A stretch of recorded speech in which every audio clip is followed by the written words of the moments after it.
talking Illinois high school football. If your goals are as high as you talk about, tonight's the night you go out and just take one more step. It's a view from the West. And it starts right now!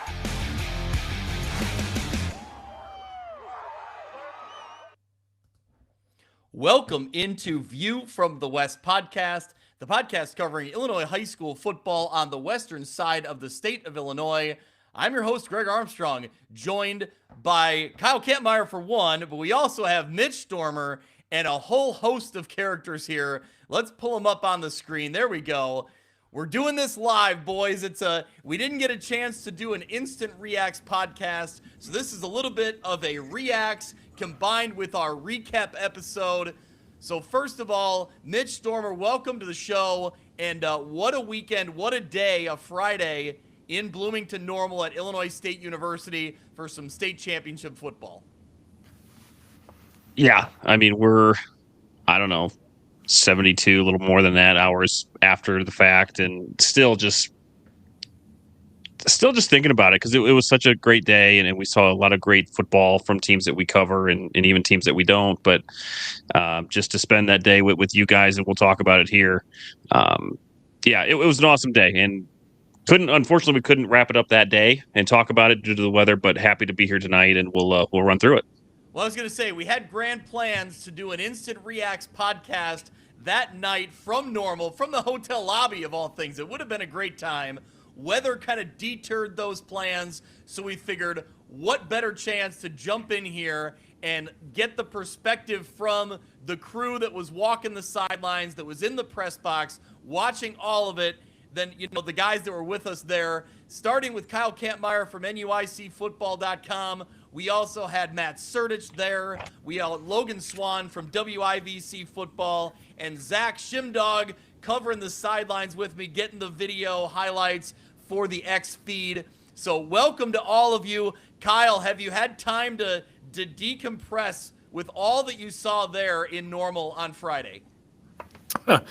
I wish I could say it's decompressing. I mean, have I come down off my adrenaline rush? Yes. I still have a lot I need to get finished up, and one of my biggest things I want to put together is the documentary that I put together during our trip to ISU, and I want to get that out hopefully by the weekend here. So I got some things I need to finish up yet. Just got done putting final stats together today, and looking forward to updating our NUIC and IFA records as well. Yeah, well, I feel you, Kyle, because as we were getting ready to get on to this episode, I was still exporting video, still kind of going through everything I had, trying to get it all organized and ready to go for this show and also to live out on our YouTube channel. So I think we're getting there. We're getting there. We got things out there for people to watch and for people to enjoy. So, Mitch, before we get up and rolling here, we got to thank our sponsors. We got to start with the one who powers the pod here. Tell us all about Breedlove Sporting Goods. Yeah, as always, tonight's episode is brought to you by our friends at Breedlove Sporting Goods, Western Illinois' premier sporting goods store for uniforms, apparel, equipment, awards, and online team stores. They provide all the same sporting goods services as the big nationwide companies, but with a faster turnaround, and their uniform pricing is a fraction of the cost you're probably used to. They offer name brands such as Adidas, Under Armour, and Nike, and are extremely responsive with any inquiries. With a primary focus on the western side of the state of Illinois, Breedlove Sporting Goods is the fastest way to outfit your team. Check them out on Facebook or at breedlovesports.com. So I didn't see head coach Pat Elder, but was he rocking the Bureau Valley Tecmo Bowl sweatshirt, Kyle? Yes, he was. I had to get as soon as I saw it, I'm like, hey, coach, I need to get a picture. And then, of course, right away, he was telling me his dad wants a Run Teams Win in November shirt. So I got to figure out a way to get him one of those as well. So I felt really excited that Mr. John Elder wants a Run Teams Win in November shirt. I mean, he is the innovator, the original the inventor of the playoff system in Illinois, correct? He was the driving force behind all that back in the 70s. Yes, that is correct. He was also I think he was the original president of the Coaches Association too. Yeah, could be. That's a family interview that I really want to get on our show, sooner than later. I really want to talk to Pat Elder from Bureau Valley and his dad, John Elder, as the background there, as a football family there. So, all right, well, before we jump into all the games, I just want to get a little bit of, reaction to Friday, to the weekend. Logan, you were there. You cover, all things football for the WIVC and help out with NUIC Football every week. What were your thoughts? What were your, initial takeaways before we kind of dive into the, everything that happened, all the details?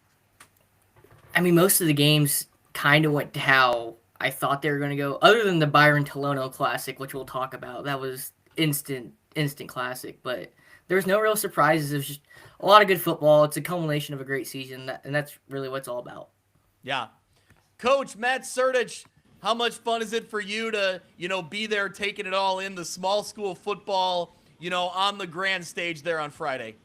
Oh, it's awesome, man. I love going down the state every year and watching the games. And, Hancock, I feel like, is a perfect venue for it, man. It's not too big. It's not too small. It's very intimate. And that last game that we were at, the Byron Tolono game, holy smokes.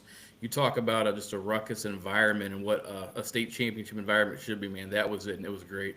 Yeah. The last, 5 minutes or so when all of us were down on the sidelines and kind of, reacting with each other and kind of, just sharing those, oh my God, type of faces, that was amazing. Shim, you were there walking the sidelines the whole day with me. What was it like taking in that state championship atmosphere? Oh, it was definitely a blast. Being able to walk the sidelines on games like that. And I gotta say the weather was great in the first two games. Yeah, it wasn't as cold as it was last year. Yeah, I think we were both going no gloves the first two games. Yeah, absolutely. And I was pleasantly surprised with that, with that aspect of it. But it did get cold during Byron. Yeah, but the gloves action, went back on for Byron. The action certainly heated things up Yeah. there. That made definitely. up for it, no doubt about it. Would you say, was Byron your favorite team to shoot? Because they ran right towards us several times in that game. Yeah. I almost got trampled 3 or 4 times that game. Hey, but you held your ground. You got the Yep. shot. Yep, That's I what sure did. That's what the people need. That's what the people love. So, well, Mitch, anything else here before we just kind of jump in? I think we'll just go. We'll start in Class 1A. We'll watch the highlights. We'll see. You hear from the players that won, and then all of us will kind of break it down and give our thoughts about the game. Yeah, there's plenty to talk about, so let's go ahead and jump in. All right, well, let's start with the Class 1A game between Lena Winslow and Brown County. Roll the highlights. Lena Winslow in their all blacks as the home team again this year. Starts out early for them, a great start for them. That's Jeremiah Utsi with the block punt, setting up great field position for this Panther offense. Who else? Short yardage. You need Aiden Wild to punch it in right up the middle. That would make it 8-0 quickly. No chance they're done there. Same thing on repeat. Aiden Wild again falls right on the goal line for a touchdown there. That builds up a 16-0 early lead for the Panthers. And then, hey, we're talking Aiden Wild. How about we talk a little Alex Schlichting? You see the breakaway speed down the sideline, one finger in the air. That's a touchdown for the Panthers. That builds the lead up to 24-0. They were getting those 2-point conversions along the way to keep building the lead. A 4th and 2 situation for Lee Wynn. How about 2 yards and a whole lot more? Alex Schlichting again around the outside to the corner, fights his defender right to the goal line for the touchdown. That would make it 30-0. The Panthers continue to pile it on. Aiden Wild coasts into the end zone to continue to build that lead. It was a great afternoon all the way around for the Lena Winslow Panthers. They are a state champion for the 7th time in school history. Let's hear from the players and Rick Aaron. we thought that we could win the battle up front, and I felt pretty confident that we could. But you still got to come out and prove it, and that's what our kids worked for all week long on different schemes we were running and things like that, and our technique, and that was their goal, was to just completely dominate them on the line of scrimmage. And I thought for the most part we really did that. Felt really good. As you know, we like started on defense, getting a 3 and out, and so when we blocked that punt, we started like the 5-yard line. I'm like, all right, let's go. This is good. We got to use this momentum, and scored a touchdown. I think our O-line and our backs that were leading through just broke down their defense. They got tired out. Yeah. How much does it mean to know that you guys have that ability to kind of wear somebody down and just kind of take the game away from them? I mean, it's good. It means we're mentally tough and we just want to get winning. I think our O-line and our backs that were leading through just broke down their defense. They got tired out. Yeah. How much does it mean to know that you guys have that ability to kind of wear somebody down and just kind of take the game away from them? I mean, it's good. It means we're mentally tough and we just want to get winning. I wouldn't want to do it with another group. We've been playing flag football for like 13 years, and one way to go out with the guys I've been with my whole life. Coach, you talked about this group, and 2 years ago after the CPC loss, that they really jumped right back in. They wanted to get extra work in the weight room. They wanted to really get after it. Now you're seeing that all kind of pay off. How much does that mean to you as a coach to see their work and their effort pay off? Oh, it's awesome. I mean, that's why you do it, If they weren't doing those kind of things, I probably wouldn't be the guy anymore, But you got to motivate them to do those things, and but ultimately it's them that put in the work, and they deserve this today. They really do. It's been 3 years in the works for them, and they're reaping the benefits of it now.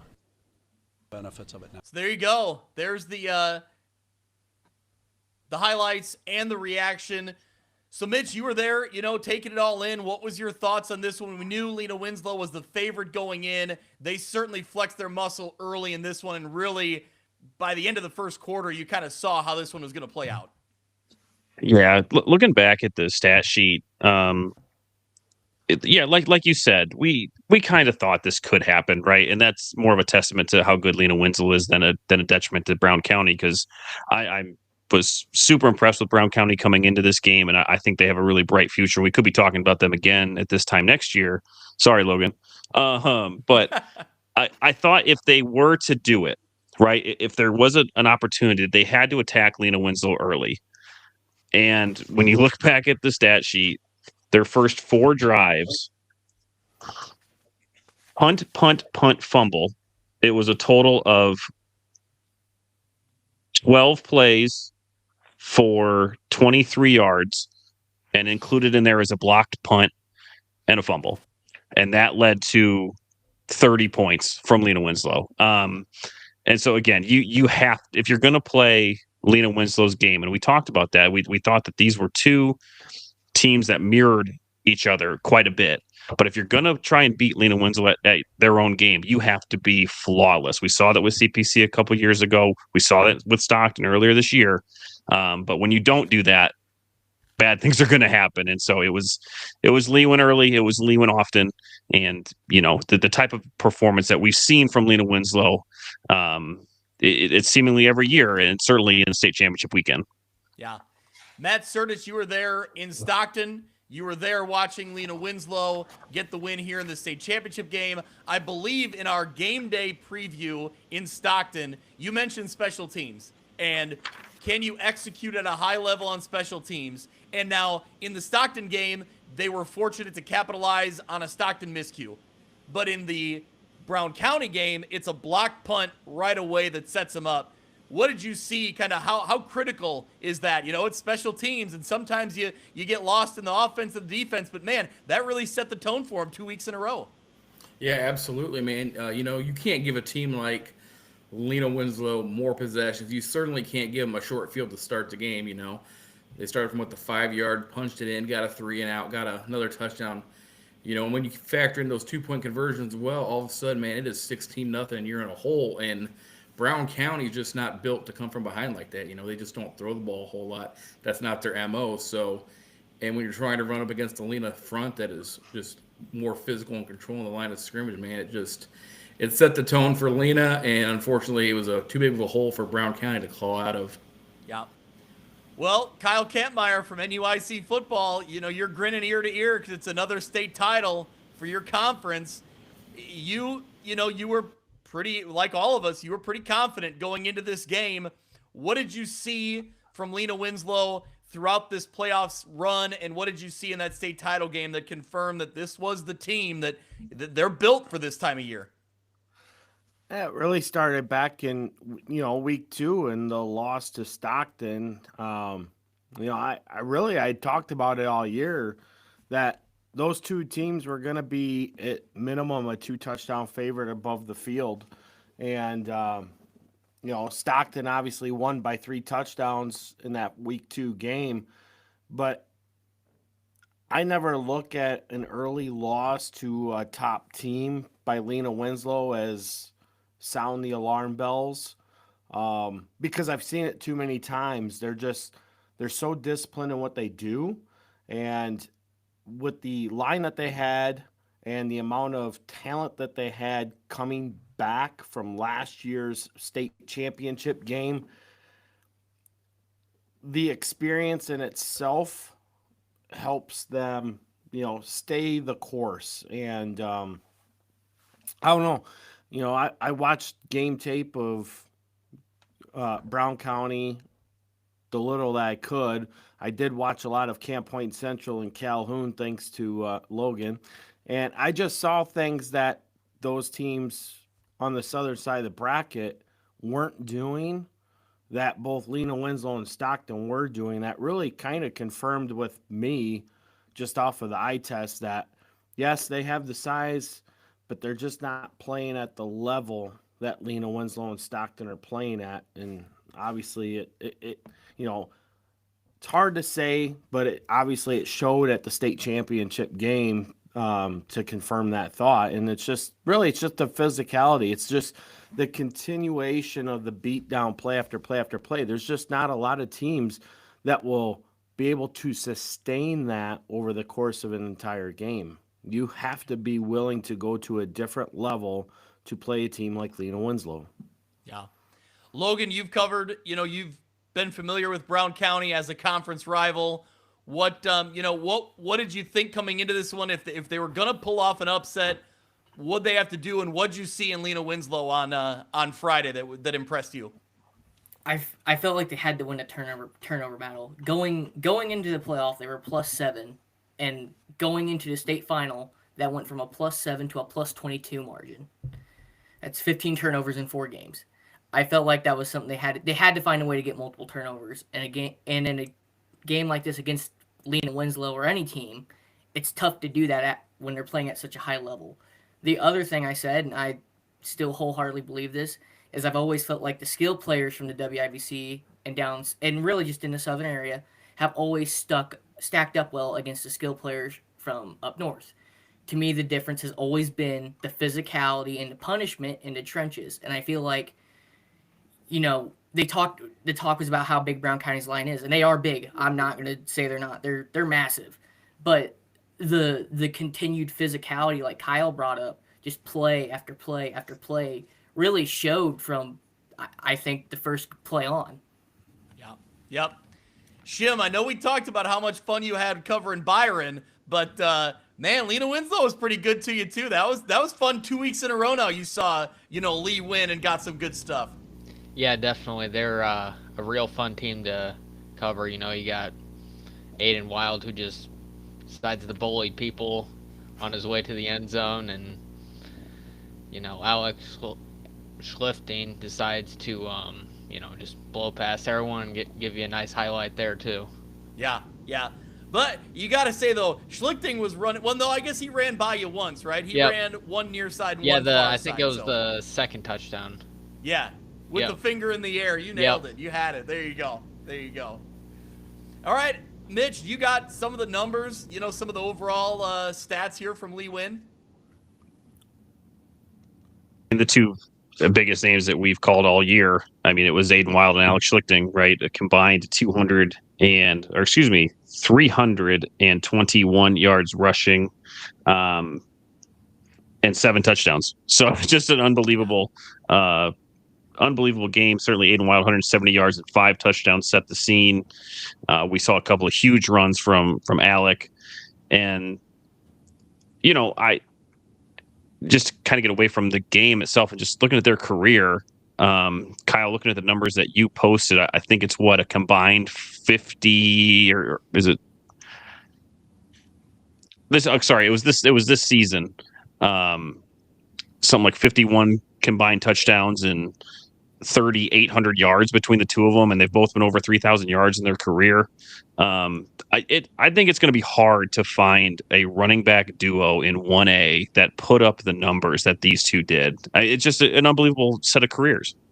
Well, and I think they complement each other so well, right? That just like if you're gonna dedicate yourself to loading up in the middle and trying to stop what Aiden Wild is doing, and that's hard in itself, it feels like you leave yourself open on the sidelines for Alex Schlichting to run right by you. I just, in recent memory, I really struggle to think of like a duo that complemented each other so well. Kyle, you know this conference better than anybody. I mean, I'll put you on the spot, I guess. I mean, do you know what I mean? Can you think of a combo like that with the power and the speed? Because they've had a lot of good running backs, and even I'm trying to think, was it a couple years ago with they had 3 running backs that all kind of did it a little bit different, but this was a fun combo.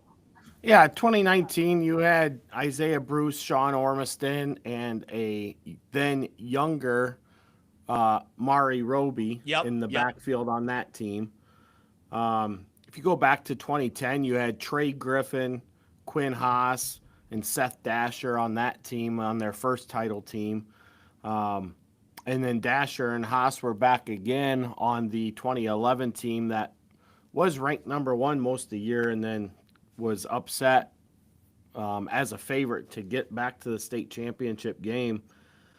Those really are the ones that stick out the most. Obviously, 2017, you had Ravion Valentine with a younger Sean Ormiston at that point too. Yeah. What was the group with Gunnar Lobdell, who transferred from Orangeville, and he had a dunker in the backfield with him? Yeah, Lobdell, Jake Zeal, and Gage Dunker. Yeah, and those 3, I felt like Zeal was the speed, and Dunker was the power, and Lobdell was kind of the middleman. He did a little bit of both. So I felt like, that group was kind of a three-headed monster in terms of they all complement each other really well. But this, what Wild and Schlichting did, they're so much fun to watch on a football field. And, kind of looking big picture at this Lee Win program, I just feel like this is their 7th state championship since 2010, 7th overall since 2010. Yep. Correct? Yep. That's correct. Yeah. And so where does that put them all time? Because we talked about this weekend, Rochester's won 9, correct? Or they just... Yes, Rochester has won 9. For 1A schools, they have the most. Yep. When you start looking at overall schools, you got Joliet Catholics up there, Chicago Mount Carmel's up there. I mean, they're up to 15 at this point, aren't they? Yeah. So. But I guess my point being, when you're looking at public schools in the state of Illinois, there's Rochester, East St. Louis, and Lena Winslow. And I think that sometimes, Lena Winslow doesn't get talked about in the same breath as those teams because they're a 1A school. Clearly, we are talking about them, and we know about it, and we're not going to ignore it. But, I want to make sure that people recognize, what an unbelievable run this program is on. What Rick Aaron and his coaches and those players have built there is truly remarkable, and it's historic among all-time programs in the state of Illinois. No doubt about it. Yeah, absolutely. I mean, when you take a look at, runs like that, you think about Carthage. Granted, 2 of their titles came under the Illini West after the merger there. But, Rochester obviously at 9, East St. Louis at 11, Lena Winslow at 7. And then of course you got your Chicago Catholic League schools that jump out: JCA, Mount Carmel, Providence. Montini just won their 8th title.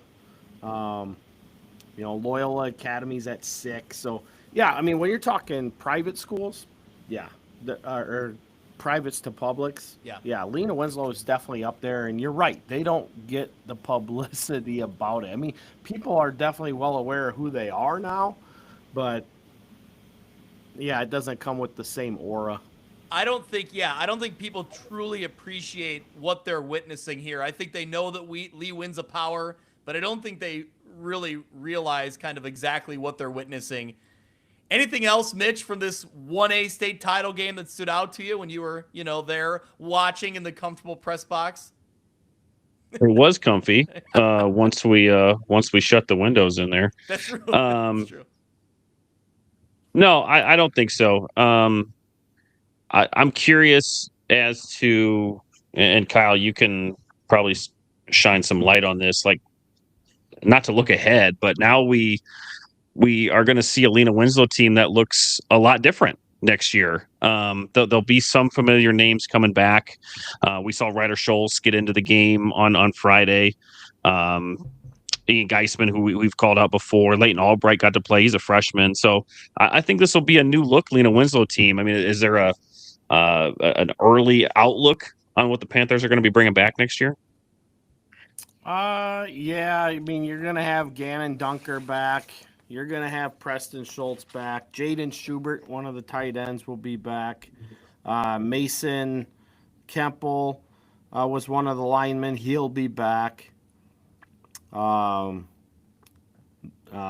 Knoll is another one that was out there. He'll be back. So line-wise, they're going to be fine. It's the skill guys that they're going to have to replace. But, it's like myself and my co-host on NUIC All Access, Jay Doyle, were talking about it on our podcast on Sunday. And it was one of those things where, Lena Winslow's been able to do what they've done with different guys coming in and out. And it's really hard to do at a small public school as Lena Winslow is. It definitely comes back to the comment that was just brought up about great coaching, creating great culture, which leads to great players. And, you can't say it any better than that. People are always questioning why Lena Winslow is so much better than everybody else. And, it spreads out. It's been well documented. They just spread the wealth across all of their programs. I mean, anywhere you walk in a school, from the elementary to the junior high to the high school, you're finding a football coach in any one of those 3 buildings. And then on top of that, their coaching tree spreads out to every sport, so they're all preaching the same thing. And there's just not a lot of schools out there that have that in itself. I mean, every school lifts, every school does this, every school does that. But, I've talked to Coach Aaron, I've talked to Coach Milder several times over, because Coach Milder is the head coach of the Lee Wynn Stockton wrestling program as well. And obviously, first and foremost, it's just a commitment to the weight room and getting in there and doing it. Taking a look at some of the skill guys coming back, like you said, Ian Geisman, Ryder Schultz. I believe Tyree Davis is coming back. Nope, Tyree graduated too. Merrick Mann will be there. Hudson Raiders, Brody Cox. Those are some of the guys or names that you can get listening to. Backup quarterback was Brendan Smith. He stepped in against Rochelle when Cash Lessman was out. I would assume that he'll be in play to become the quarterback next year as well. So, yeah, they're going to have to replace some skill guys, but don't be fooled. They went undefeated at the JV level, fresh soft level, wherever you want to call it, this year. Their junior high program also won conference as well. So I think things are going in the right direction for Lena Winslow still. Yeah. Matt Sertich, as a 1A football coach, what are things you see in this Lee Win program? Are there things you try to adapt in your own program, or what do you see from afar that you think like that's got to be important to what works for them? Well, Kyle hit on it. The aspect of the other sport coaches in Lena, a lot of them are involved in the football program, man, and they are constantly working together to build that culture, not just in football, but for all sports, man. They're working together to build those athletes, man. You're not making kids pick or choose. You know, it's a common purpose for all the programs, and that's huge. And, you know, just having a long-time staff that they've had together, it just pays off each and every year. You know, they're good teachers. Technical-wise, they're sound. You know, their kids are strong. They play with leverage. They just do a lot of the little things right that you have to do consistently year in and year out, especially in a conference like the NUIC. Yeah. Kyle, we got Dylan Pearson here saying that we should petition the IHSA to let us do the small school broadcast because he'd rather listen to us cover the 1A through 3A games than the current broadcast team. Just put up a camera in the press box and just watch just us talking throughout the game. Like that'd be more entertaining than us trying to do color or play-by-play. Like, yeah. I mean, I think we could do both, really. Yep.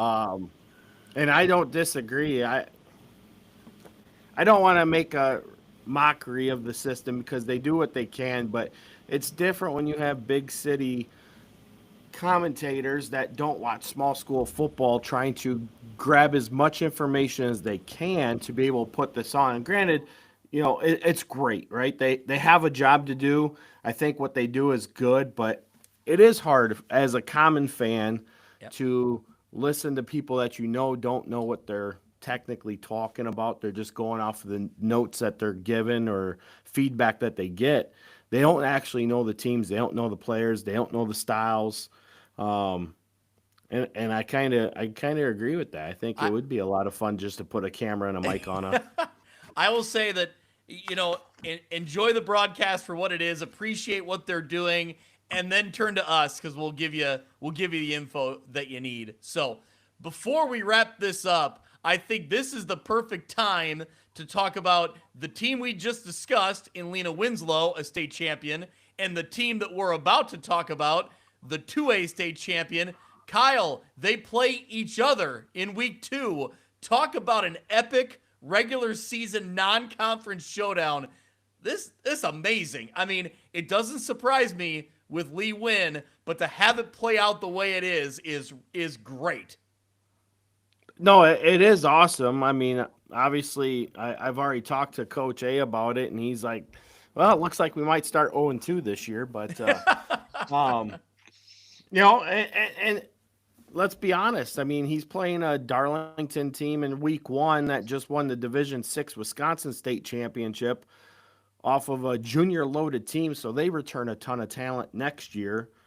And then you turn around and you play the 2A state champs in Wilmington. While they lose guys, they also return quite a bit of guys on this team as well. So I think it'll be a very intriguing matchup. I think the style of plays between Wilmington and Lena Winslow tend to show us that, you know, you have to be a man up front and play with a bunch of power. And I think that the two styles are going to be great to see. Neither are unfamiliar with each other's styles, so to speak. I mean, Lena Winslow gets to see the double wing every year in their annual rivalry with Forreston. And obviously the wing T is something that I'm sure Wilmington has gone up against several times before as well throughout their time and Coach Rietz's time at Wilmington as well.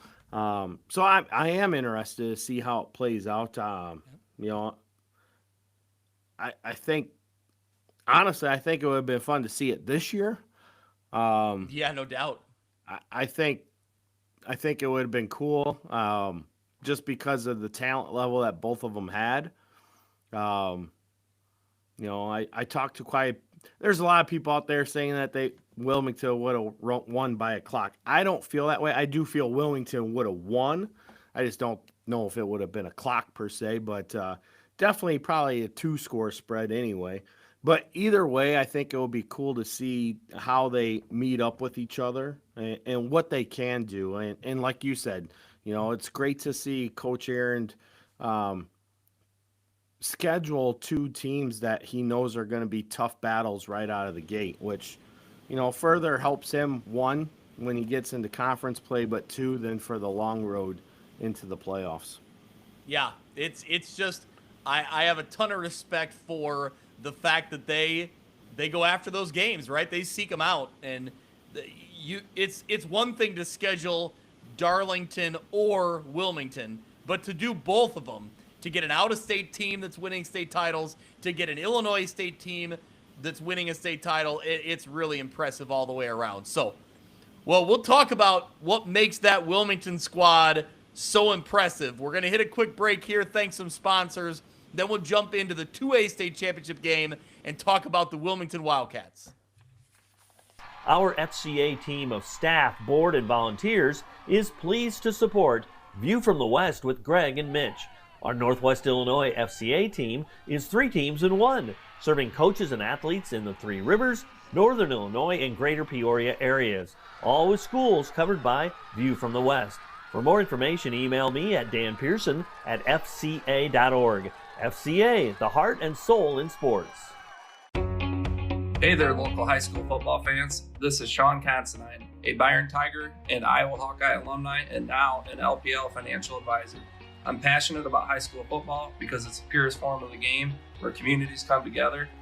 You can find me in my Byron office until I run off to football practice. I'm happy to talk about football or the markets. I'll leave that up to you. I want to wish everyone across Illinois a safe, successful, and memorable high school football season. Securities and advisory services offered through LPL Financial, a registered investment advisor, member FINRA SIPC. Hey, this is Brett Bielma, the head coach of the Fighting Illini from Prophetstown, Illinois. You're listening to the View from the West podcast. All right, so there we go. Let's get into the Class 2A state championship game. Wilmington going up against Maroa Forsyth in a game that was very contrasting styles, and it's that Wilmington offense that continues to impress. Let's roll the highlights and take a look. So early in this one, I got to give a shout out. It's Casey Armstrong video here. He's not biting on the fake. He's following Billy Moore on the keeper. That's a touchdown for Wilmington. You saw it right away from up top in the press box. He was wide open around that edge. Later, Hunter Kachuk fighting, battling his way into the end zone, right into Casey's kitchen here for the touchdown. Holds the shot, stays right there. Great celebration there from Wilmington. They take the comfortable lead early, never really look back. You just see that offensive line and just that overall offensive execution here. The handoff, the patience to follow his backers. Ryan Kettman into the end zone for the touchdown. Wilmington doing it on offense and on the defensive side of the ball. Check out this sack from Declan Moran. Maroa Forsyth drops back and he's going nowhere. Big hit there. The Wilmington defense stifling Maroa Forsyth's offense all day long. Really impressive effort. And again, Ryan Kettman continuing to do what he does, finding a seam and the speed to break past everybody. Wilmington rolls on to the big win. They are your 2A state champions in the state of Illinois. Let's get to the celebration, get to the highlights.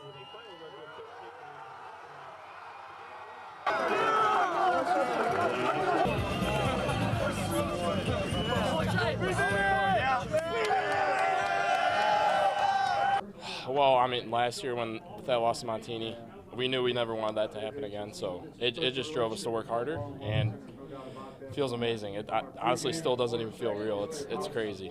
Losing the last game of the year last year and then coming into this year and playing Morris week 1, they gave us a good look at who we were going to be this year, and then they gave us more energy, more things to work at, and more ways to go and finish the season strong. It's just really all a dream come true, really. It's like It's the best thing. It's the best way you can end your season. Not a lot of people can say that they ended their senior season as a state champion, and it's just something I can say for the rest of my life. We had a nucleus of kids that were here 2 years ago, and they had the experience of coming down here and being a part of this, and I think they knew that with some hard work and some confidence that we could do some good things, and no doubt about it, our captains, our seniors led us this year, and it was a special year, and boy, it's going really fast right now. We're just trying to slow it down.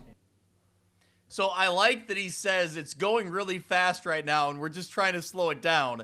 That seems like defense is playing Wilmington. Am I right, Mitch? Yeah, absolutely. Another game that we kind of saw coming, and once again, I'm not trying to take anything away from Monroe Forsyth. They had a great season, but Wilmington was the favorite. As soon as we knew they were going to be in 2A, we thought that this could happen, that they would just roll through the 2A North field and the 2A bracket really in general. But I don't know if any of us necessarily saw 5 running clocks and over 2,000 yards rushing in those playoff games alone. One number that I crunched here, and it seems impossible. This season, Wilmington outscored their opponents in the second quarter 278-19. So by the second quarter in all of their games, minus maybe the Morris game, which what happened there? They had those games in check by halftime. 278-19. It was 28-0 in this one in the second quarter alone. Mitch, that is impressive legwork to find their second quarter scores every week. To be fair, Shim sent them to me prior to the semifinals, and I just had to add 2 numbers. Okay, Shim, that is impressive tallying of the numbers. Where did you find all the data there? I can't take credit for that. That was included in an email from Wilmington. So and it probably came from Dennis Harding, which shout out to Dennis. I met Dennis on the sideline. We probably all did. Very much have enjoyed getting to know him and working with him, and he's been sharing all of our stuff. So and if we can go back to 1A real quick, meeting Rick Kunkel with Sting Squad. Met myself, Kyle, and Logan and Shim. Their pregame was nice enough to give us some helmet stickers for the Hornets. So yeah, getting to meet Rick and getting to meet Dennis, great guys, and they do great coverage for their respective teams. Mitch, we need to figure out the exact details on it, but I think like next year's pod, you and I got to include some what we're going to call like some fringe teams or some like teams of interest that, they're not in our area, they're not in the conferences that we cover directly, but I think we need to add, Wilmington. They've been following us pretty loyal for the past couple of weeks here. I think that they're one. Brown County could be one. Logan and Hardin Calhoun. I think there's some teams that we've already had. Camp Point Central, kind of that we've brought in over the years. So, yeah, I mean, we already cover like 60 teams. Let's just add 40 more. No problem. I mean, the more we do this, it's like we're really not only covering the West, we're really covering kind of the whole state of small school football. And yeah, we will talk Western Big Six. We will talk, the bigger classes in terms of that. But our main area for the most of the season is small school football. So there's some teams that would appreciate the coverage. I think we need to find a way to bring them in. Wilmington, certainly one of those teams. Mitch, what did you see getting your eyes on Wilmington up close, for the first time? What'd you see? What impressed you? Yeah, it's just the execution. It's how quick they beat every opponent off the ball. They a little bit of a slow start, if you want to call it that, and then they just kind of set the tone in the second, as I just mentioned. That's kind of their MO. But just to see all of their weapons, it is shocking to see how quick Billy Moore is in real life. Yeah. Yes. Yes. So and all the guys, that whole team is just quick. I don't know if they run track; they all should. But no, just a clinical execution of their game plan. There was no stopping them today. Even on the defensive side of the ball, there was no chance Maroa was really ever threatening they scored that late touchdown. What was that? That was late in the fourth, right?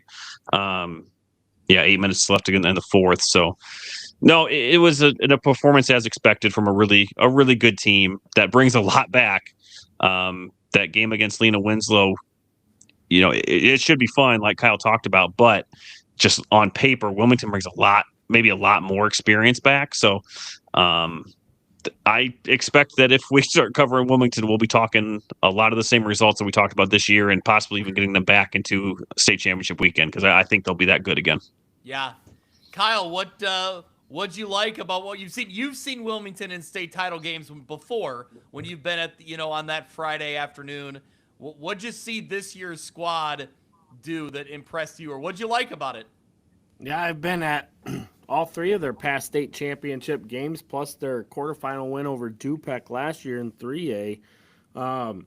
This year, they were just much faster this year, it seemed. And, when you play a physical style football and then you're just faster, it's just a recipe for disaster for anybody that you go up against. I think Sertich said it the best here a week or two ago when we were talking about Wilmington and, is this the best 2A team ever? Maybe not, but definitely the most dominant as far as clocking their way to a state championship. When's the last time we've seen a 2A team clock every team on a way to state, or any team for that matter, in small school football? It's what they just did is very rare, if it's even ever been done. The closest team I can think of that came close to that was like 2008 IC Catholic on a waiver that dropped them into 2A, and they just ran roughshod over everybody, and the only team they didn't clock was the state championship game against KZ Westfield. Yeah.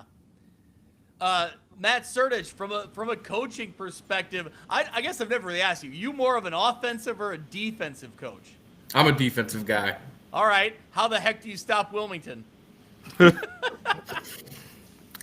You don't.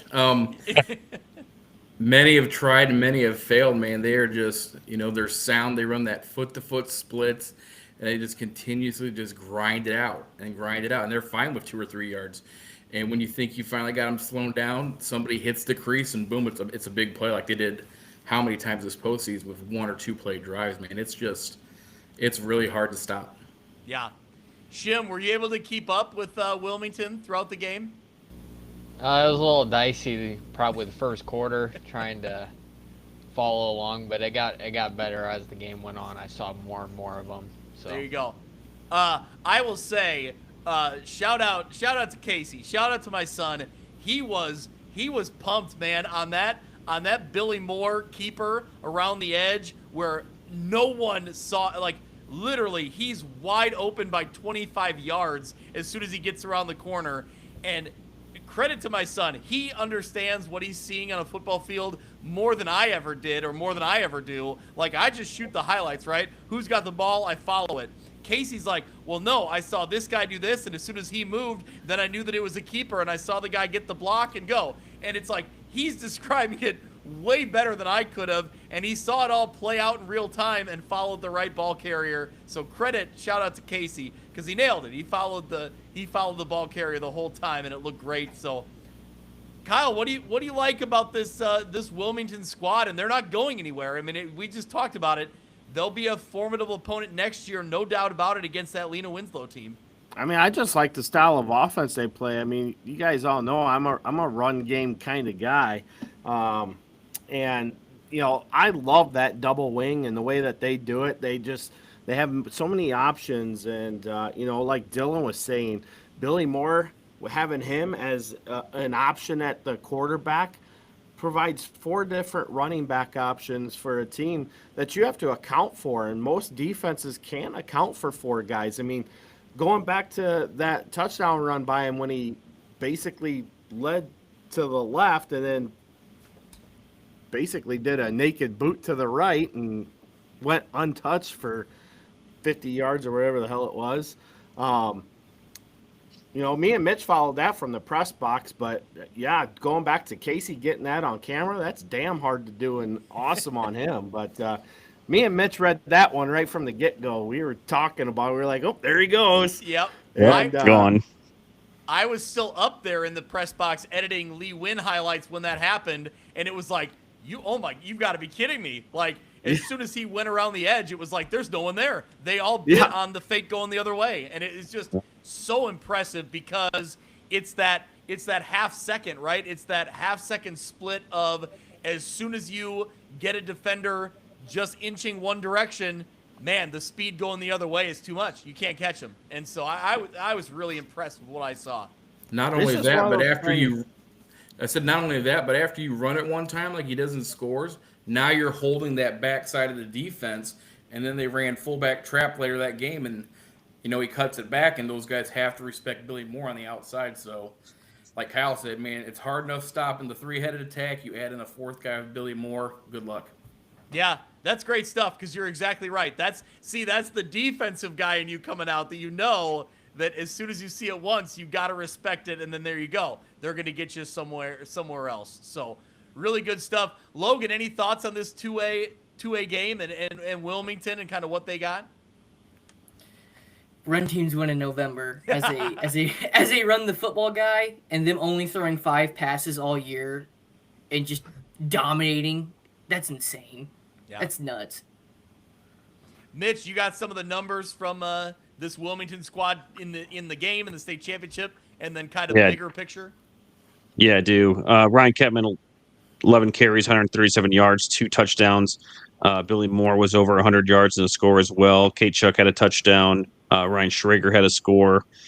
So 401 yards on the ground all told. No passing attempts for Wilmington. And defensively, they held Bro Forsyth, including sacks, negative 43 yards rushing. Total offensive yards, 148. So, yeah, just a complete dominant win from Wilmington. If anyone, we can go around the room for any other thoughts. I have one final thought on this game off the field. No, I just think, overall, I had not seen Wilmington. Like I said, they're not really in our direct coverage area. I had not seen them on the field. I was really excited to kind of get my camera on them. And I know that my son Casey loved it. Like, I think he was really impressed with the way they ran their offense. And, maybe he was impressed with himself that he kept up with it, and those highlights, were what he got. So, no, I was just really impressed. Anybody else got anything? Yeah, yep. Could I give a shout-out to one Wilmington superfan real quick? Yeah. This is for Ryan Waller. What are we doing? Shout out to Ryan. I did not see that coming, but you were prepared, my friend. Asterisk stat. Wilmington, you're 2A state champions in 2A, right? 2A. Shim, what do you got? I would go back to the text I sent you guys during warm-up saying that if you think Wilmington's fast, come down to the field. Oh, yeah, I remember you saying that. Yeah, no kidding. And I saw it up top when I was still editing, and I came down in the second quarter and saw it firsthand, and yeah, very impressed. Just, yeah, it was great. Yeah. Kyle, before we go to Mitch, you got any papers to rip up, or? I don't have anything to rip up because if I rip it up, I'm going to lose all my notes for going into next year. But, yeah, I mean, hats off to Wilmington. I mean, I think, let's be honest, I think I heard that they might be losing a little bit of enrollment going into next year, which to Ryan Waller's dismay is going to probably further validate them into 2A. And it's hard-pressed to say that they're not the odds-on favorite to win 2A state again next year as well, coming out of the gate. Yeah, I don't want to go into a long tangent, but, like, come on. Like, Wilmington is a 2A or a 3A program. Like, that community fits in the same as any other 2A, 3A program. Yep, they're right on the border. They have been every single year in the past how many years. We've always talked about Wilmington is right on the edge of those two. This year, they fell into 2A. That's just, it is what it is. So, wow. Mitch, what do you... Well, go ahead, Kyle. No, I mean they've been 2A 4 of the last 5 years too. I mean their enrollment has steadily declined since 2003 to now. So I mean the last 20 years you keep seeing a steady decline in their enrollment. Yep. Mitch, what do you got? All right. So just real quick before we get to 3A, because I know there's a lot to talk there. I think that the story of the weekend was in this game, but off the field heading into it. Before the game got over, Shim had gotten a picture with the Wilmington mascot. The Wilmington mascot was holding up a sign that said, "In this family, we fight together."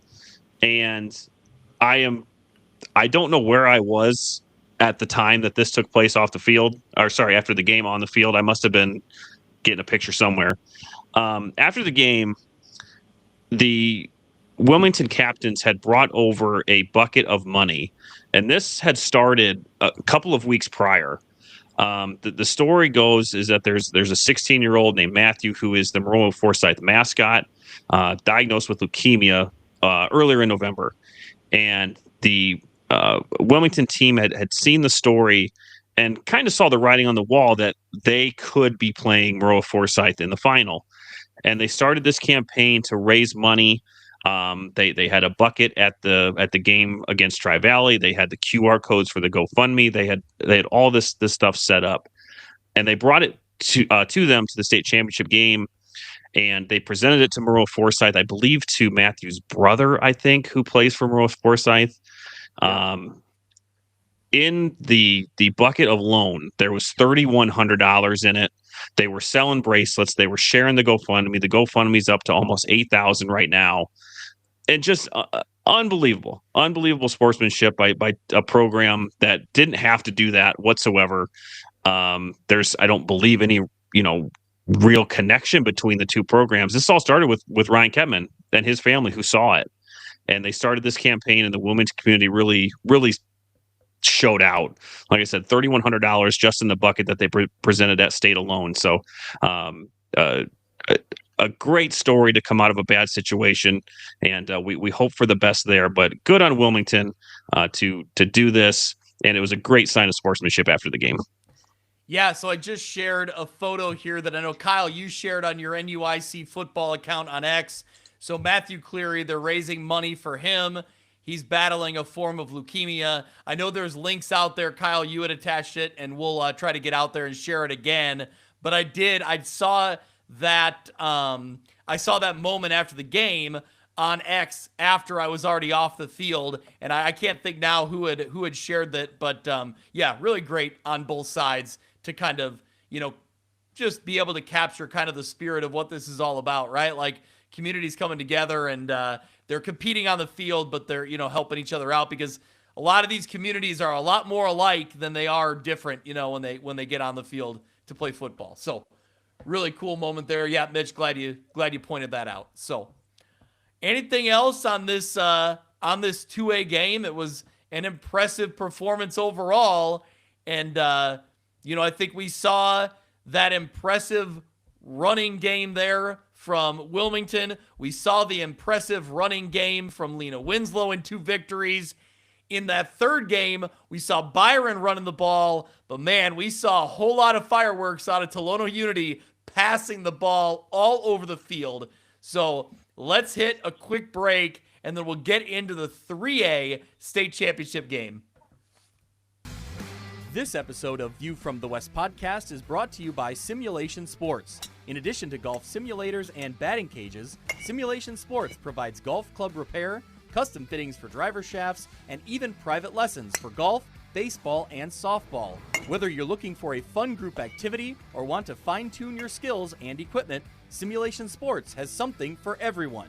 Visit their facility at 400 South Main Street in Monmouth, Illinois, or go to thesimulationsports.com to start playing today.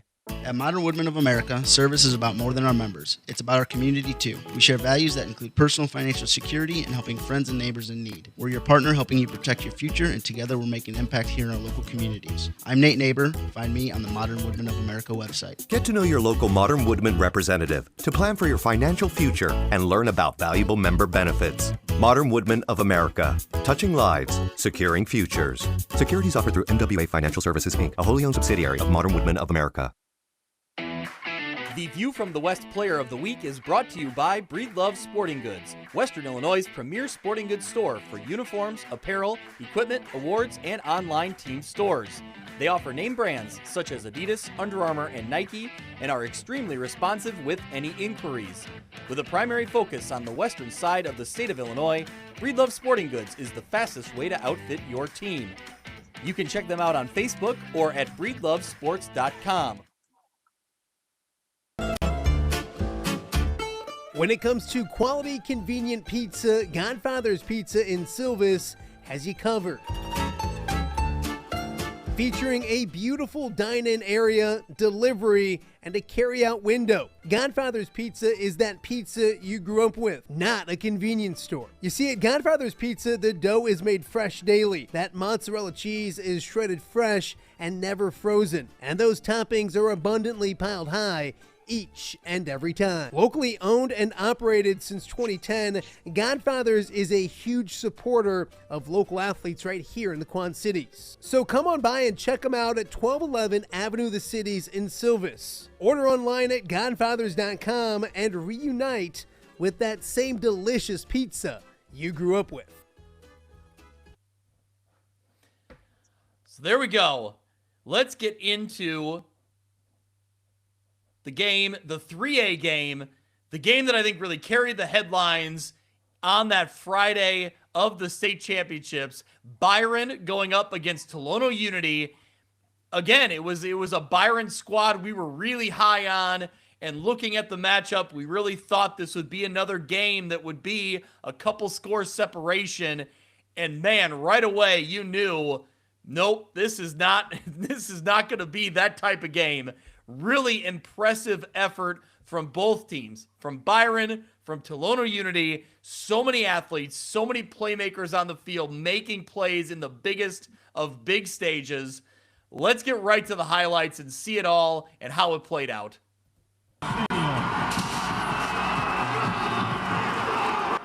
So here we go. Byron taking the field, but it's Tolono Unity immediately making a name for themselves. Dane Eisenmenger to Trey Hogard for the touchdown right there. And I think immediately, as soon as we saw that play, I thought, oh boy, we are in for a ball game here. I mean, go back, watch it again.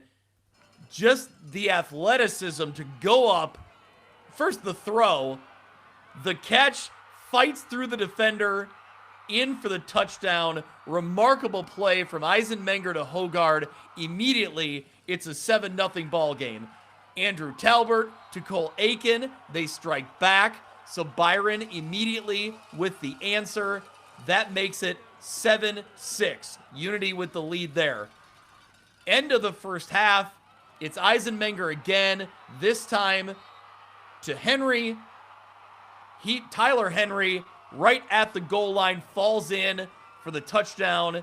That makes it 29-28 at the half. And I will say, to try to fit these highlights into 2 minutes, forget about it. So we've just skipped a whole bunch of touchdowns in that first half. But the good news is I have a full 30-minute full version of these highlights out on our YouTube channel right now. So if you missed this game or if you just want to relive it, I told Mitch earlier today, basically every frame of video that me or that Casey shot is in that highlight reel, plus the post-game reaction. So go check that out. So anyway, back to the action here. Second half, Byron starts with the ball, and they go to Caden Considine, doing what he does, fights through tackles, gets around to the outside, carrying defenders with him. That's a first down. They go on to score a touchdown. But man, Byron would go up 2 scores. Tolono Unity would not go away.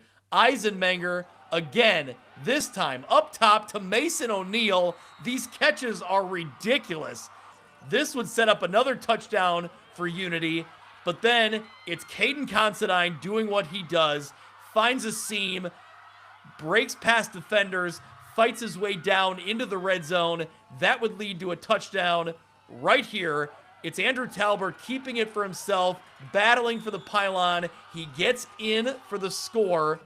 Right into Shim's kitchen. That's right into Shim's kitchen. That gives Byron the 50-36 lead, and it really seemed like, at least to me, it seemed like Byron had kind of taken control of the game. And you thought that, like, if they could continue to kind of run their offense the way they do, get a stop or two, they were going to, coast to this victory. Not so fast, my friends. Tolono Unity would not go away. Eisenmenger, again, with the connection to Henry. That's a touchdown. That's 2 minutes left in the game. It's 56-50. So we're going to an onside kick. Shout out to Casey, the great angle. And whether it was touched early by Unity or touched by Byron, somewhere in there, Unity comes up with the ball. Obviously, their crowd reacts. Their crowd goes crazy. They battle. They fight downfield. They continue to move the chains down. They get into the red zone. Here's the play that I had a lot of people talking. Eisenmenger right to the corner to Henry. It's called no touchdown. Casey on the shot. You can see it right there. 1 foot, 1 toe out of bounds. That keeps it at a 56-50 lead for Byron. There's a 4th down and 13 from the 13-yard line with 16 seconds left. And here's how it all plays out.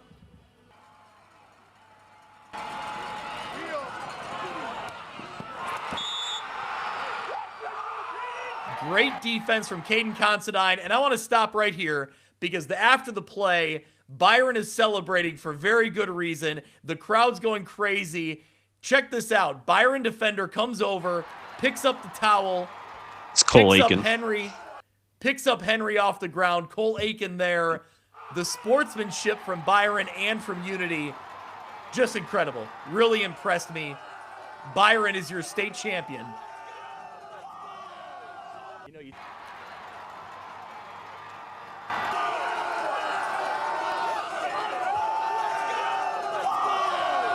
You talk about, how much they were throwing on you guys, but when you needed to stop, you were there to make it. What'd you see in that play and how it played out? Yeah, I knew that number 11 was one of their better guys.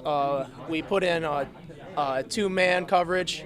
I knew that I wanted to be the guy on one of their better receivers, and I saw him break out.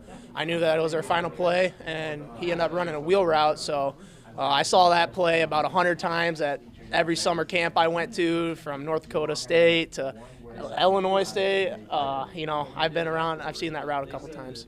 Coach, talk about Caden Considine. I mean, his efforts running the ball and then to be in on the mix on that last play and get the stop. He's unbelievable. He's one of the best players that's ever played at Byron. What a performance here tonight on the biggest stage. So, I'm proud of him. He's going to go on and do great things in college. This game's forever going to hold a special place in my heart. I'm just so proud of this team and how we responded. They recovered the onside kick. They drove down the field. We got a couple key penalties on them, and we just finished it out. I know every single person on the field was not going to let them score. They were not going to let us go down like that. So there you go. There's the highlights. There's the reaction. Mitch, your initial thoughts from seeing what was an unbelievable game in Class 3A. Yeah, what more can you say? I mean, I think I echo everyone when we say that was one of, if not the best games we've ever been to. Us in the press box, I want to say we went down about 8 minutes left. I think Byron had the 2-score lead at that time. And then that would have been right at Henry's touchdown. And right before the onside kick. So we had just gotten down there for that. And we migrated to, after Tolono got the ball, we had migrated to the back of the end zone as they kept getting closer. And then that sequence took a while. I mean, there was a couple of false starts, there was timeouts, there was all this stuff. And you showed the play of what could have been a catch. When it happened in real time, we all turned and looked back at the big board, and it looked like a score. And the whoever was running the IHSA scoreboard either played it once or twice, and that did not make the Tolono fans very happy. so we kind of put that in our back pocket for the moment. The game plays out, and Byron starts to celebrate. As we're waiting, I think I asked you, I said, did you have an angle at that? And I think you said I didn't, but Casey probably did. So I went over to Casey. I think me and Shim went over to Casey, and we're like, hey, did you get that? And we kept doing some things for the handshake line.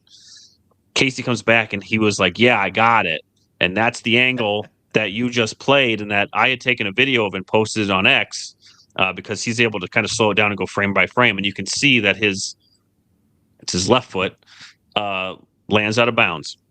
Now, there was a lot of commentary on, we'll show the back foot. Yes. Well, I got bad news for Tolono because our guy Vincent Johnson was by the goalpost shooting towards that corner. And of course, he has amazing photography, and he posted a couple of still frames where his leg is not dragging. That right foot never was on the ground when he had a catch. I know it looks like it. I know even from Casey's angle, it looks, that's just kind of trick photography where it looks like his foot is dragging, but that right foot was never on the ground. Just a game of inches, truthfully, a game of inches, and it just didn't go Tolono's way. But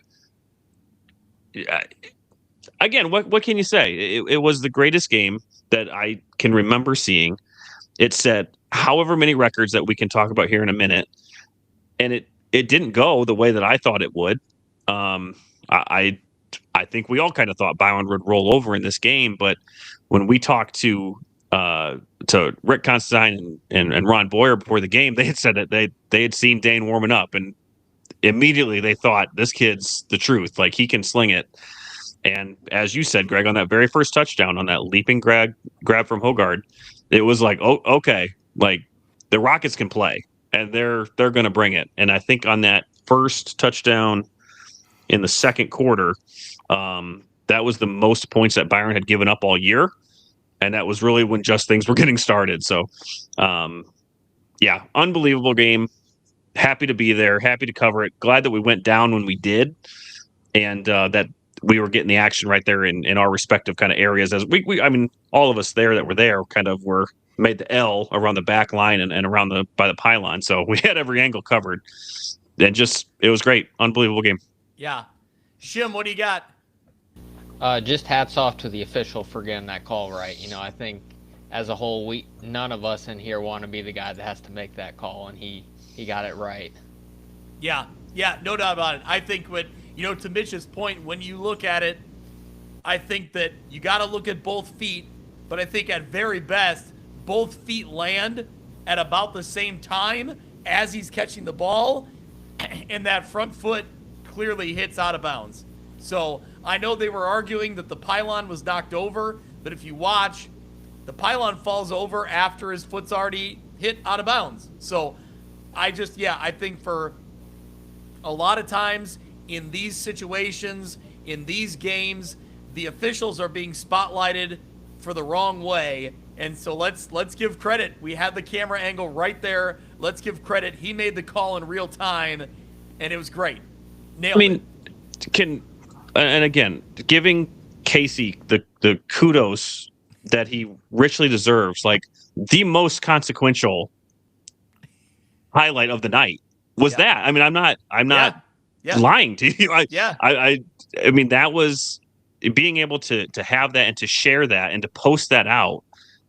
I mean, I know it didn't solve all doubt, but like without that, it would have been chaos if we didn't have that angle. So again, Casey was right there. Again, to me, the most important highlight of the entire weekend he got. And it was great.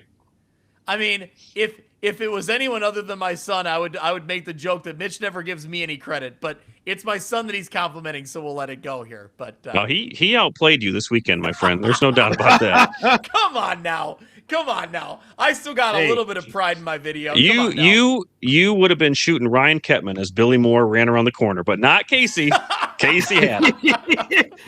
Mitch, that's where I was going, man. Let's focus on one game at a time here, all right? I will say that when I get so dialed in to shooting what are like the highlight film type of shots that if I'm following the ball, I don't always know that I get his feet as they're coming down, right? Does that make sense? So Casey's video absolutely nailed it. You're right. He had the full body. You could see the catch. You could see the feet. So, yeah, I'll credit where it's due. Like, he had it. And that's another shout out to the 30-minute epic video that we put out there. There's several videos that several plays that I was able to stitch together my highlights and Casey's together to get kind of two separate angles, because a lot of times I'd be on the sideline, he'd be in the back of the end zone, and it looks really cool. So shout out to Casey. Happy to say that video is getting about a view a minute at the moment, so it's flying through the ranks. I love it. I've been posted on several pages since we started talking about it. It's going now. I love it. I love it. So, Kyle Kampmier, you've seen a lot of state championship games. You've been at, Northern Illinois. You've been at Illinois when it's been there. Now at, Illinois State. Where does this game rank in your, your pantheon of games? Well, I mean, right away you think about, and we heard this conversation as well, talking to Sean Considine after the game, 2019 Williamsville Byron. I mean, it was almost similar, except Williamsville won that one after Byron had taken a lead. Williamsville was able to come down, similar to what Unity did, and they were able to complete the play. And even the year before that, Monticello Byron was somewhat of a shootout in a similar fashion that Monticello won. So, I would say as far as this one goes, I agree with Mitch. I was on the same page. I mean, Byron came in this game as a 3-touchdown favorite. And, I'm already getting a lot of heat over, the ratings and all this other jazz. It's like, no, come on, guys. You would never get heat over that. Never. But it is what it is at the same time. I mean, you got to take a look at the whole body of work, not one game. That's what people fail to understand, too. But regardless of that fact, Unity. I can't stress it enough. The minute that we saw Unity go into knew that BCC was going in the North bracket, we said that Unity was the favorite to get there. I didn't care what Williamsville's record was. I knew that Unity was the team that was going to be there. Likewise, what's that tell you about BCC and the Monrose game, with Monrose getting BCC in that one?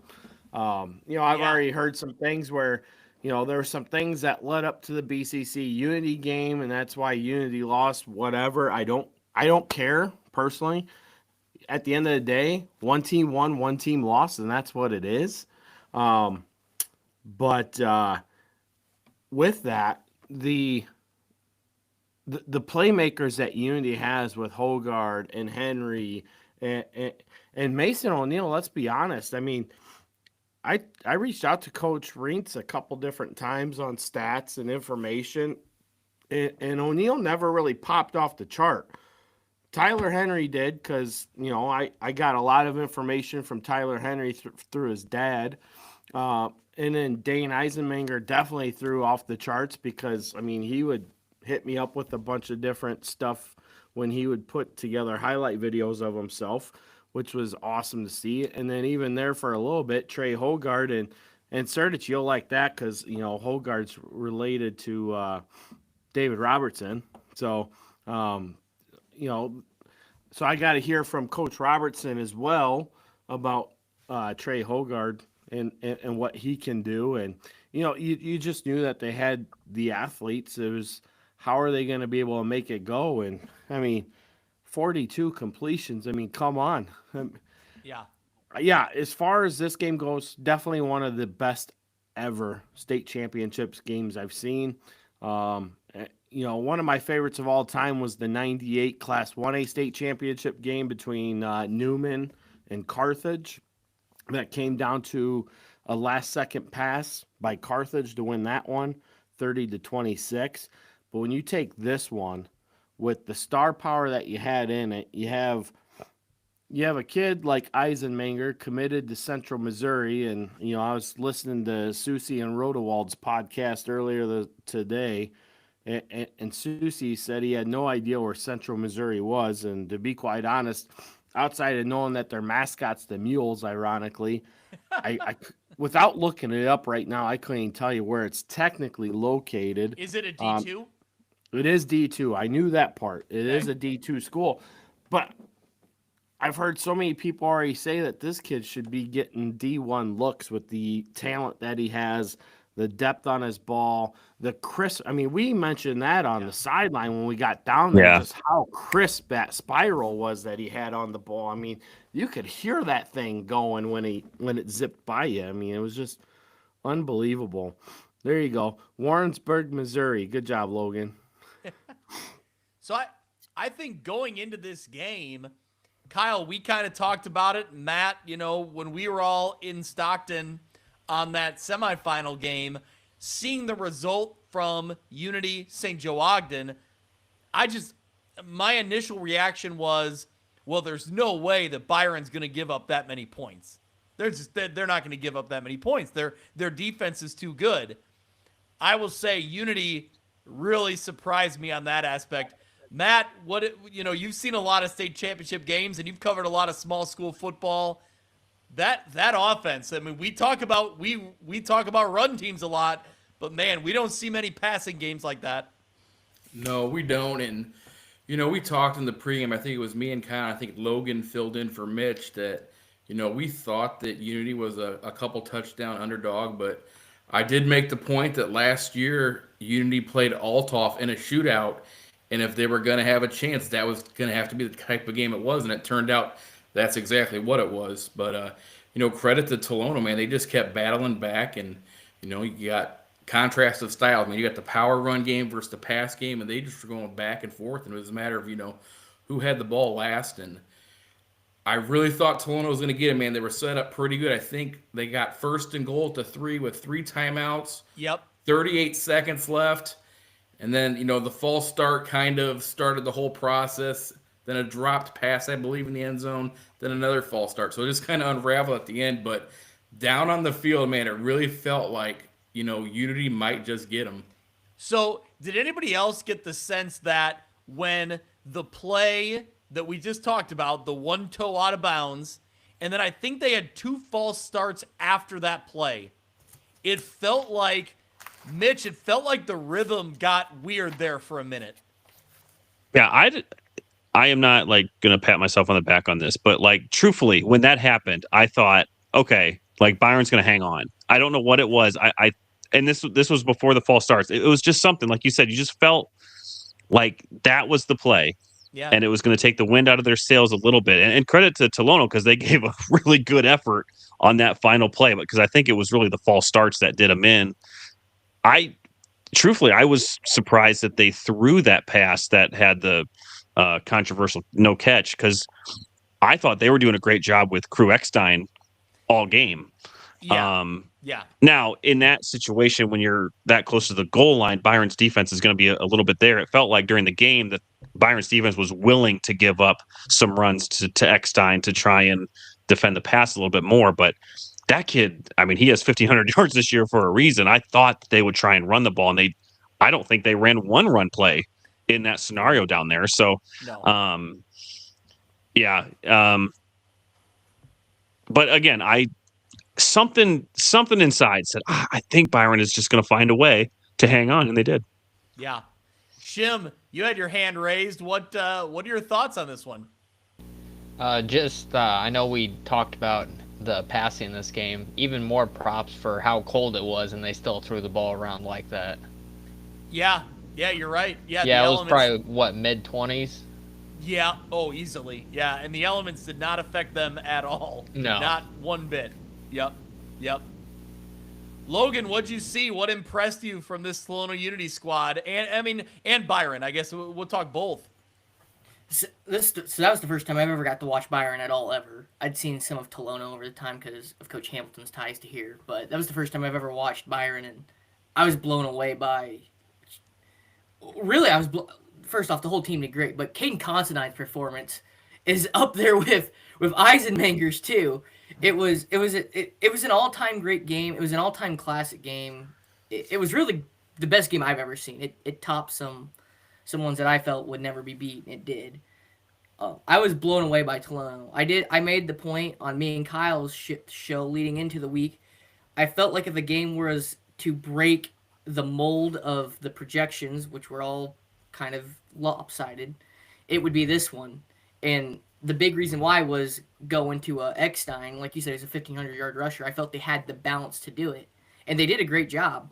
So that was really what caught my eye. Was a game broke that model of blowouts that we thought we might see. Yeah, well, and that was a welcome sight, considering what we'd seen in the first two, and it was great. And even the players acknowledged it, like, that's a game you want to play in, right? Like, that's a game you want to be a part of. That's obviously a game we all wanted to see. I think what's funny is, for me, is we'd talked so much about the contrast in styles between Wilmington and Marola Forsyth, but what really played out was the contrast in styles at the highest level played out in 3A, where you saw those teams really go at it differently and really compete at the highest level. I think for me, I said it to Matt Randazzo on his show this morning that it's the greatest game I've ever walked the sideline for. And the reason being, I've seen a lot of close games. I've seen some really good games, but this was a really close game played on the biggest stage, and it was some of the best individual performances. When you're talking Eisenmenger and Considine on each side of the ball, and Talbert and Hogard and Henry, and you go through the list. I just think that's what really stood out to me, Mitch, was that it was the individual performances that led up to this all-time kind of classic. Yeah, that's certainly one of the best passing performances I've ever witnessed. And kind of to Logan's point with Considine, like, it's the way he runs. Yes. Like, it's the combination of all of his attributes that he is looking to hit you. Like, he does not care if you are 5 yards away. Like, he will divert to hit you.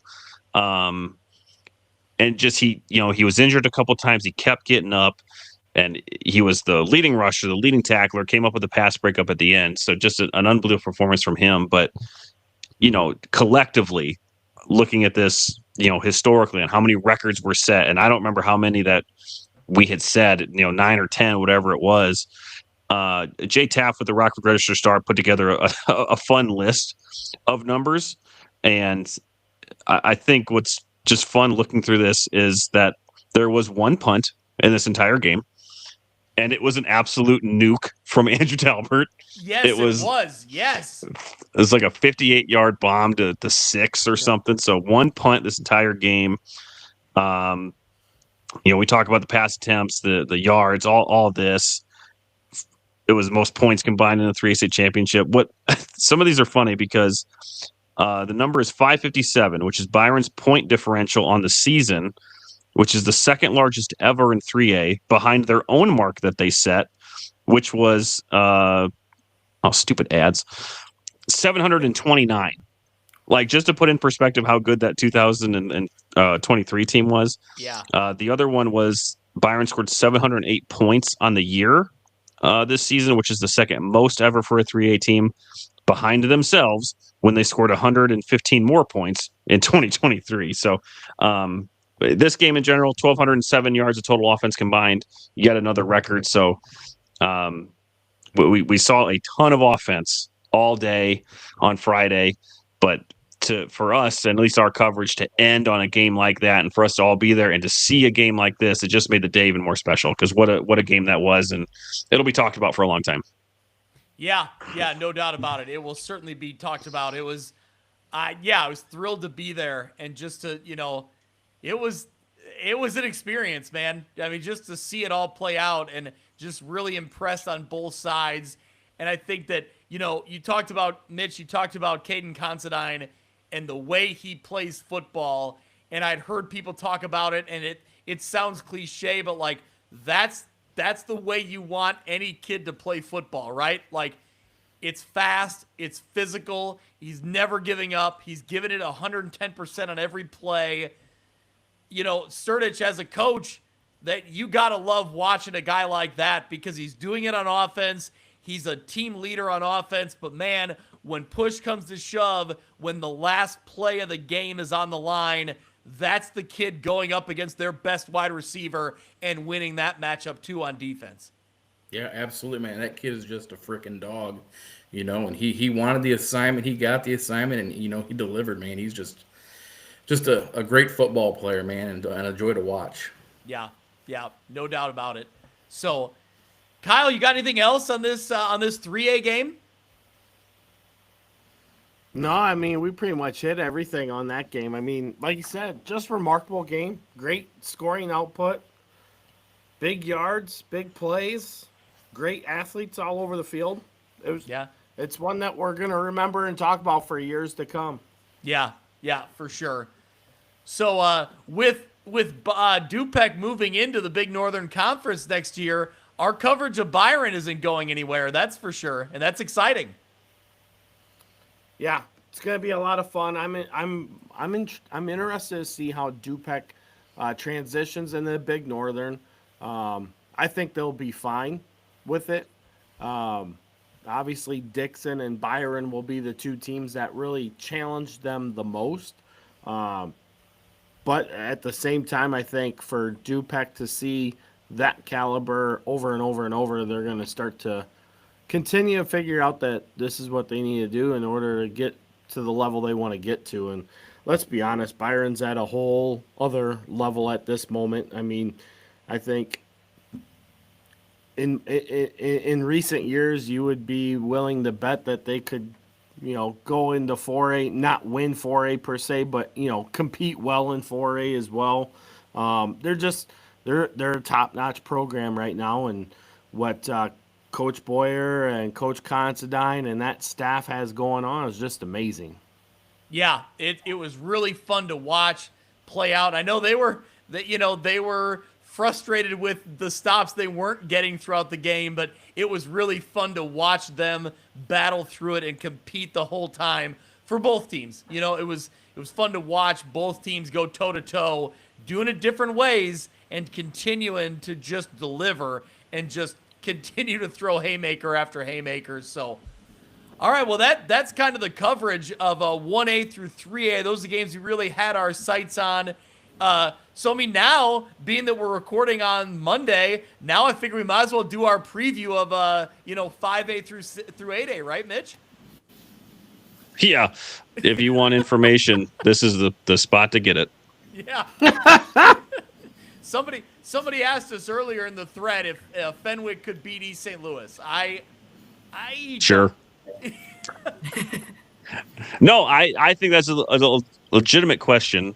I think the answer is no, but yeah. I do think Fenwick is really, really good. And they gave Mount Carmel a game earlier this year. Fenwick is a state champion from 2 or 3 years ago. So no, it's a great school. I don't see it, but I don't mean that in any sort of a bad way to Fenwick. Yeah. Shim, what do you got?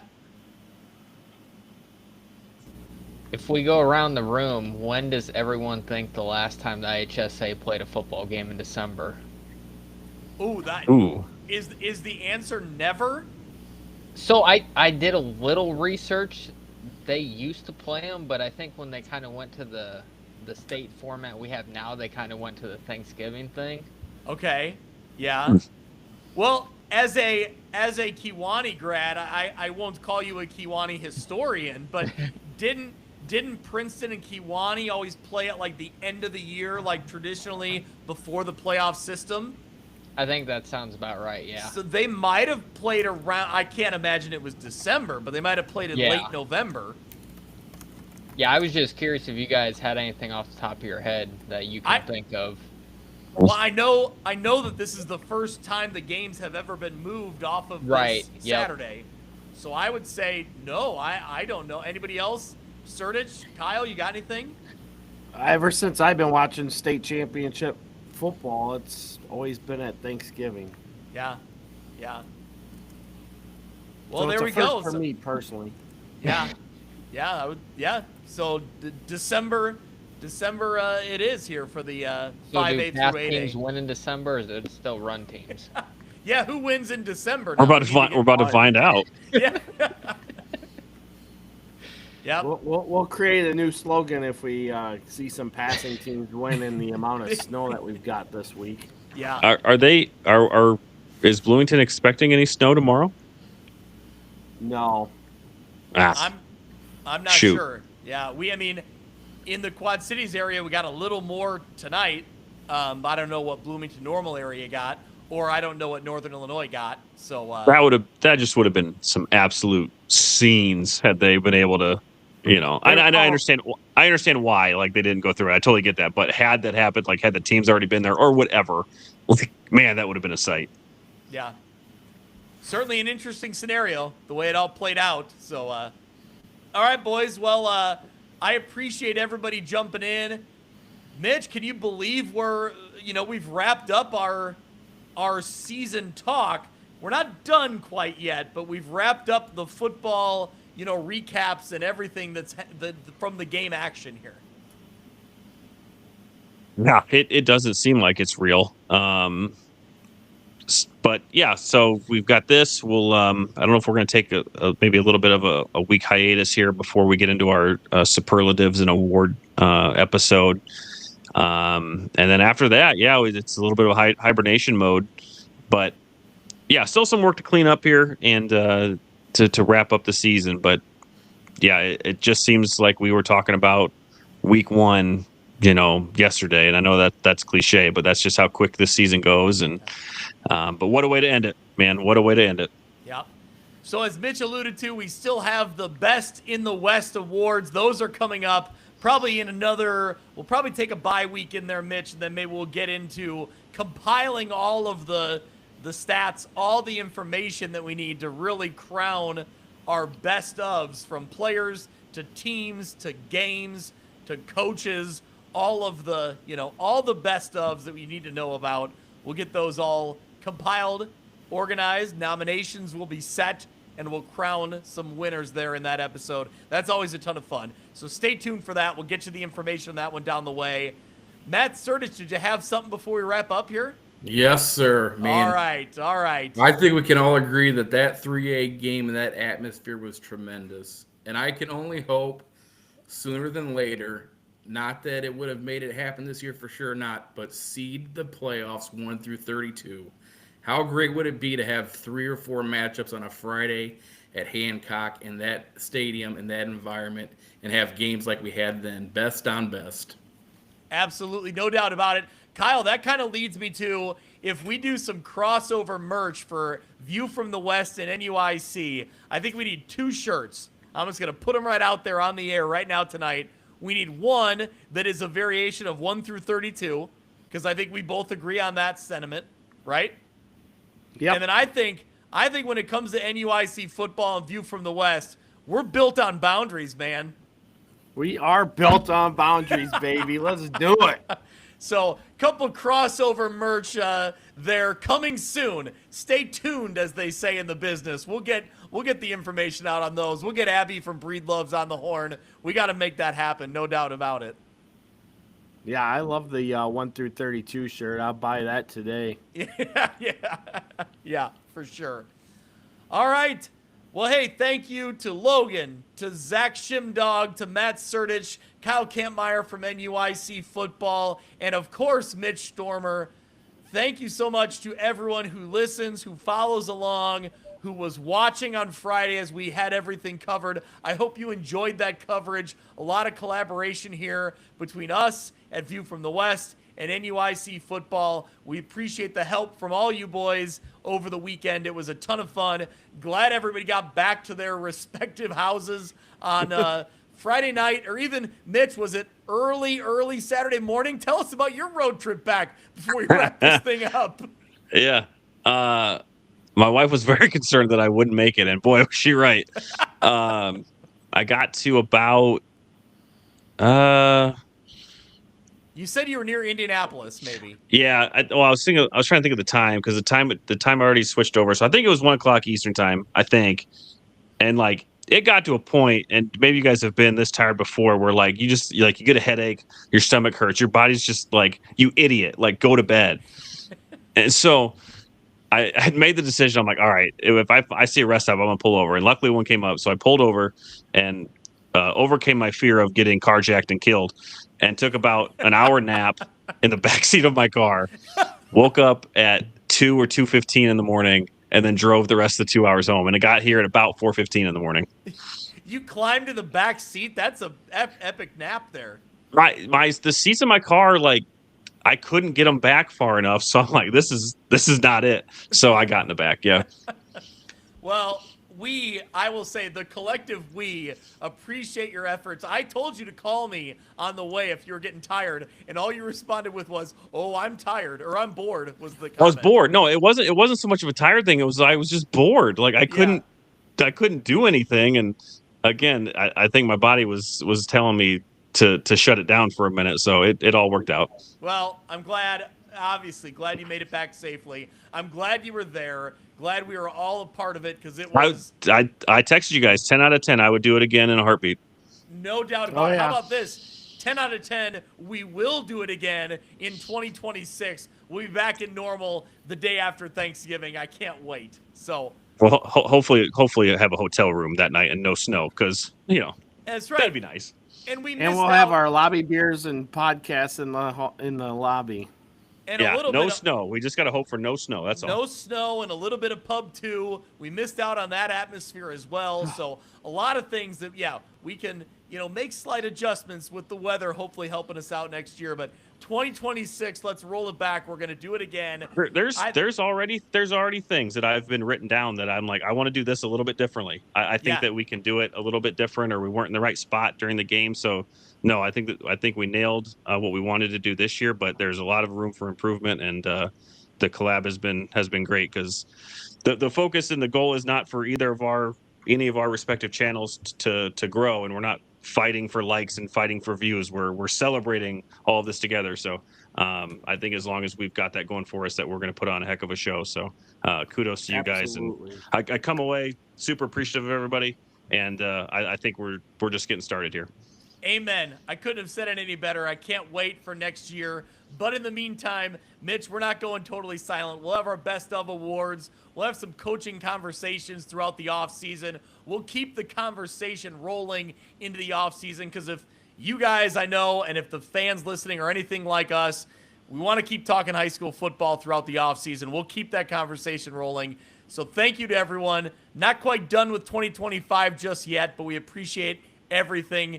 All the listens, all the likes, all the subscriptions along the way. We will talk to you next time when we start handing out the hardware.